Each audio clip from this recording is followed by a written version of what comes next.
Hey, on a lighter note, back to talking about heaven. I know last video or last night I told you guys I'd tell you all a little bit about gardens, and there's actually some things about that I can't really say, but I'll put it like this: you have a garden growing inside your spirit, inside your body, inside your soul. Um, the things that you do, say, think, eat, um, the attitudes that you carry, the way you treat people, the things that you desire, pretty much everything about your personality is like a seed. We're like a seed, and it's gonna come to fruition in heaven. And you are a plant. You're a tree, and you exist in many forms. You're made in God's image, and that is the highest form that any being can exist besides God Himself.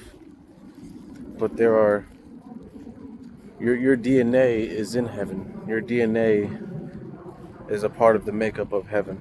And this is coming from the Holy Spirit right now because this is not how I was going to explain it. But your house, your vehicles, your social status in heaven is all in seed form right now in your human experience. Come on. And I actually had these revelations partially when I used to work at a smoothie shop. And I used to make smoothies that were so good. I kid you not. Nobody knew how to make the smoothies as good as I make them. And this leads to another story as well. Just real quick, I had noticed this experience where anytime I was at a restaurant and I ordered water, my water always tasted so much better than whoever I was with. And I verified this on several occasions.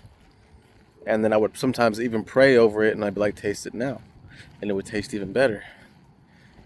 And I used to date this girl who I loved very, very much, and I still love her, and I will see her in heaven. And every time we would sit down together, she would sip my water and be like, "Yep, it's better."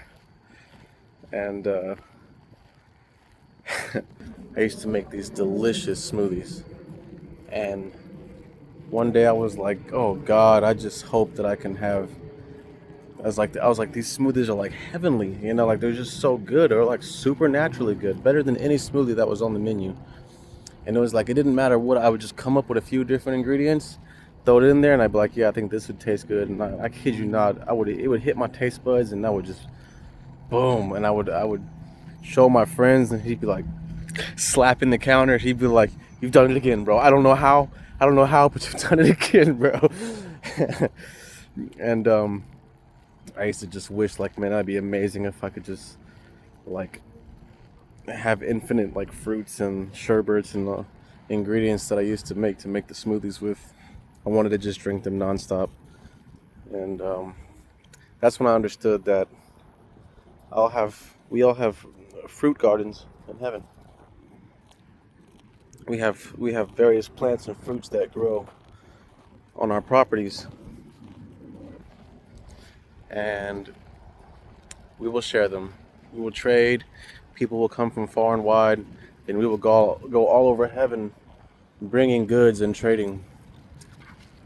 Trading is common in heaven. There's different levels to heaven, and people are experiencing heaven on different levels based off um, how they live their lives. And people that are not having as good as a level of experience of you will be the one to let them taste. You'll be the one to show them your fruit. And then when they taste that, that's when they'll be able to experience a greater, because at first whatever you have is going to seem better to you than what anybody else has, and that's why nobody's going to envy anybody or covet anything. But just like in life, there will come a time where you're going to want more, and we're going to help each other draw closer to the Lord, because the Lord's goodness will be in everything. It will be in the music that we make. It will be in the food that we eat.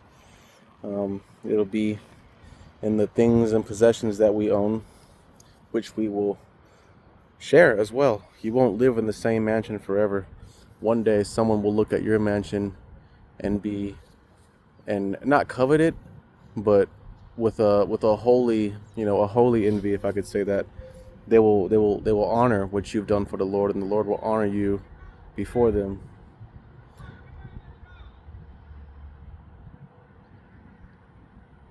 All right. So and when that time comes, you'll be able to give that person, or vice versa, someone will be able to give to you what was once good for them as they move on to try something on a higher level from somebody else. And of course, God is at the very, very top, and everything belongs to God. It just has to do with what level that you're able to experience it. And this is God's divine social classes. This is God's divine economy, the way that we all need each other for something. Everything is infinite in heaven, but everything is portioned out. So just because you have fruits that will always replenish themselves, one person may have a bigger garden. So a bigger garden that's always replenishing itself produces more fruit than a small garden that's always replenishing itself. This might seem, I don't know, contradictory, but it makes sense. And this is also has to do with how treasures and how money works in heaven. I've had some bit of revelation about this. The only thing of any value is God's glory, and His glory is manifest in lots of different ways. It's essentially light, but just like we have different forms of currency here, such as, you got your coins, you got pennies, nickels, dimes, quarters, then you got your dollar, you got your $5 bill, $10 bill. Really, what's the difference between a million pennies and $1 million? Like a million, or however many dollars that is. It's the same thing. It's just that one is able to do it in a shorter amount of time. So I've seen visions of treasure chests full of precious glowing gems, pink, green, red, blue, purple, whatever, and there's an infinite supply of them. They're God's treasures to you, and they do keep replenishing. It's like an allowance from your Father. But different colors and different types of treasures give you access to different types of things, and you can't use, just like I couldn't go buy, a fancy car with a gazillion pennies. If I'm going to buy something that is really fancy, I'm going to pay with a currency that is appropriate. And if you want to move up, then what you do is you just like you would do when you go to a different country. You transact, you exchange one type of currency for another type of currency, and that will come with your level of maturity and growth in the Lord. Because, like I said, at some point when you first get there, what you have is going to seem perfect. If you have, let's say green is better than pink, and you don't have as much big greens as you have as many small pinks, but all the things that you want are paid for by small pink stones, perhaps. And there's just so many. And the thing is, with the green things, there's less of them available to you. And so, even though you can afford those things and you attain those things, there's still so many things that you want that are within the pink currency bracket. But after a while, all of these things that you own, you'll be ready to let go of them, and you'll transact them for all greens. And then you'll have a lot more of the green things, but then the yellow ones, you'll have less of those. and those will be a level of new levels of access. And all of this is coming from a manifestation of God's glory that you attain through being filled with His Word. Because even in heaven, we will have the Word. Heaven and earth will pass away. We will eventually have a new heaven and a new earth, but the Word will still be the Word. And that's why the Word literally has the 8th day, the new heavens and the new earth in it. At the very end of the book of Revelation, it's not over. It's still just letting us know that it keeps going. So you'll have fruits, and you'll have possessions, and you'll have plants and animals, and they will all be perfect for you when you get there. But you will rise in heaven. I've heard people make claims that whatever you do on the earth, that's going to be how you permanently are when you get to heaven. And it just doesn't make any sense at all. That's not what God has shown me. And I don't understand why people would think that. I don't understand why you would put God in a box like that after everything that He showed us on this earth. This earth is a shadow of heaven, which means it lacks the color, it lacks the depth and dimension.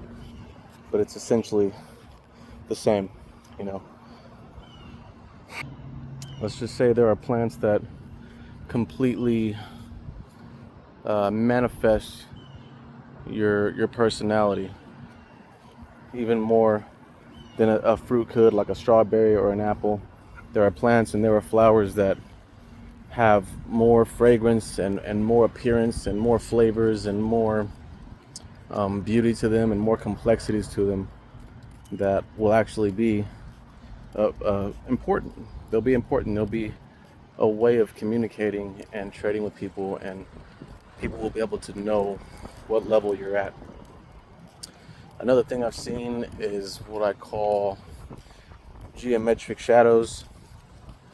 I've seen that people can stand in a spot and there's no shadows in heaven, but going off in all directions from your body like a circle is these patterns, and the patterns will vary in complexity and beauty and how far they can spread out. And when you stand next to somebody, the patterns can spread out from underneath your feet and they can mingle with the patterns of somebody else, and you can watch the new pattern that is being created. And you can essentially gauge how well of friends you'll be with somebody and how much you have in common with somebody through things like that. I've also seen people have tattoos on their skin that are moving and telling stories about that person's work for the Lord in their life, as well as how they've overcome different obstacles. And I actually had a friend who verified this and had the same vision in a dream, and I was able to actually see his dream. I had seen the vision beforehand, and then he told me that he's seen it in a dream. And when I described him the vision that I had seen, he told me his dream was pretty much the exact same. So I know that that's a real thing. That's the reason why pretty much anything that's on earth is in heaven. It's just in a heavenly way. You will make friends, you will form bands, you'll make movies, and you and everyone else will be like a star.